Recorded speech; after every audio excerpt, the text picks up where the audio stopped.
காலகட்டத்தில் ஸ்டூடெண்ட்ஸாக இருக்கட்டும், 15 வயதுடையவர்களாக இருக்கட்டும், இந்த ஓ லெவல் ஏ லெவல் வந்து கம்ப்ளீட் பண்ணாமல் இந்த சின்ன சின்ன கோர்சஸ் வந்து கம்ப்ளீட் பண்ணிட்டு இது இருந்தால் போதும் அப்படிங்கிற ஒரு மென்டாலிட்டியில் இருக்காங்க. இந்த கேள்விக்கு ஒரு குறிப்பான ஒரு விளக்கமான பதில் கூற முடியுமா?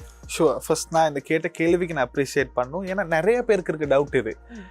ஓ லெவல் முடிச்சுட்டு என்ன செய்யலாம், ஏ லெவல் முடிச்சுட்டு என்ன பண்ணலாம், எதுக்கு ஓ லெவல் செய்யணும், எதுக்கு ஏ லெவல் செய்யணும். இப்போ நிறைய பசங்களுக்கு வந்து ஓ லெவல் செய்கிறதே ஒரு ப்ரெஷராக ஆகுது.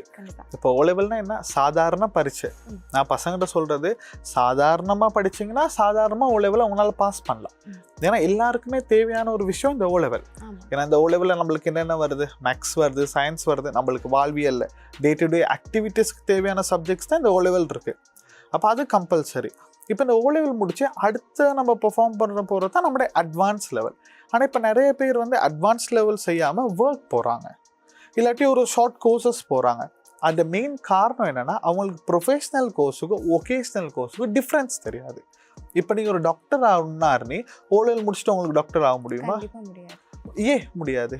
ஏன்னா அடுத்தடுத்த படிப்புகள் வந்து நாங்கள் மேற்கொண்டு. எஸ், இப்போ ஒரு டாக்டர் ஆகணும்னா ஓ லெவல் முடிச்சுட்டு ஏ லெவல் முடிச்சுட்டு 5 இயர்ஸ் டிகிரி நம்ம முடித்த பிறகு தான் நம்ம டாக்டர் ஆகலாம். இல்லாட்டி நம்ம டாக்டர் ஆக முடியாது. அப்போ ரொம்ப ஃபாஸ்ட்டாக ஒரு 2 வருஷத்தில் வர்ற டாக்டர் எப்படி இருப்பாங்க? அரைகுறையான ஒரு டாக்டராக தான் இருப்பாங்க.